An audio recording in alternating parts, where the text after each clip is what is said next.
I am joined by the spokesperson of Santaco to tell us more just a bit about the issue of scholar transport, not only in the province but nationally. Rebecca, thank you so much for your time.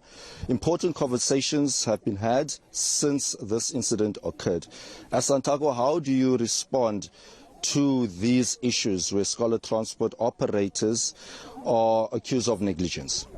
Look, thank you and greetings to your viewers. It's one thing for anybody that is sitting anywhere other than where we are to cast a lot of blame on the driver. Look, this driver drove past this bridge from that direction going there and immediately after drove back when this happened. So you can imagine that the power of the water changed quite quickly. But generally, like you're saying, people will be quick to blame the driver, and we're not going to exclude that there are instances where maybe drivers would found to have overlooked what would have been important. We don't think that in this case it's fair to want to put that blame on the driver. None of us were there when this happened. When the driver called the owner of the car, he had just driven from the other direction when he realized that it's not as it was when he passed a few minutes ago. And so, unfortunately, none of us was here. We don't really understand what it must have felt like, because when the owner of the driver called the police, he says they didn't take that much time.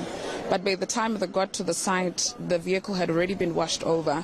So it's one thing to give criticism, but if you were not here and you didn't really understand what they must have felt, I mean, yeah, it's neither here nor there. Yes, none of us were here, but you will agree that taxi operators do have a tendency of breaking the law. Are you addressing this issue as Santaco?